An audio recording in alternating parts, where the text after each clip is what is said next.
Kur flitet për analiza politike shqiptare, pyetja nuk është më kush e ka radhën të flasë më fort në studio, por kush mban realisht peshën e vendimeve që prekin qytetarin. Politika në Shqipëri nuk po vuan nga mungesa e deklaratave, po vuan nga teprica e propagandës, nga konsumimi i figurave dhe nga një hendek gjithnjëherë më i madh mes asaj që premtohet dhe asaj që ndodh në terren. Nuk po hym të skandalet, aferat, korrupsioni dhe shumë çështje që në Shqipëri konsumohen si fëmijët karamele xana dikur. Ky është thelbi i momentit politik shqiptar. Në sipërfaqe kemi lëvizje, konferenca, përplasje, arrestime, hetime, aleanca të përkohshme dhe luftë për narrativën. Në sipërfaqe kemi një lodhje publike të qartë, një krizë përfaqësimi dhe një ndjesi të përhapur se sistemi lëviz kryesisht për të mbrojtur vetveten. Kjo e bën panoramën më të ashpër se sa duket në ekran. Analiza politike shqiptare sot nis te pushteti. Mazhoranca vazhdon të mbajë avantazhin kryesor, jo vetëm nga numrat, por nga kontrolli i ritmit politik. Kjo është arma reale e qeverisë. Ajo zgjedh kur të hap një temë, kur ta mbyll, kur të prodhoj lajm dhe kur të mbys debatin me një tjetër ngjarje më të fortë. Në këtë pikë pushteti në Shqipëri nuk ushqehet vetëm nga vota,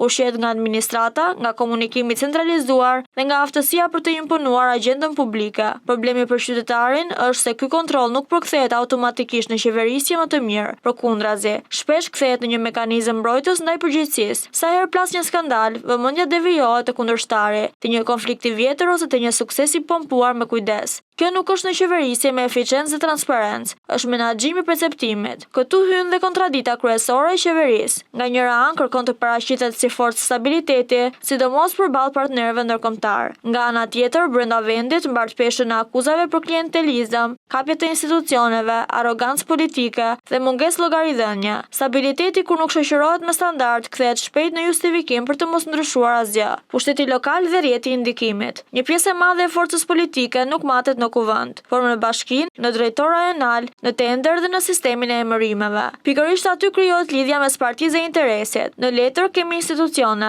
në praktik shpesh kemi rrjete ndikimi që mbajnë të lidhur politikën me administratën dhe administratën me votën. Kjo është arsyeja pse çdo analizë serioze nuk mund të ndalet te retorika e liderëve. Duhet parë si shpërndahet pushteti në bazë dhe si përdoret ai për mobilizim elektoral, për presion apo për kontroll social. Ky është terreni ku demokracia deformohet pa zhurmë dhe pushteti rifiton mandate dhe opozitat kurret në zgrip.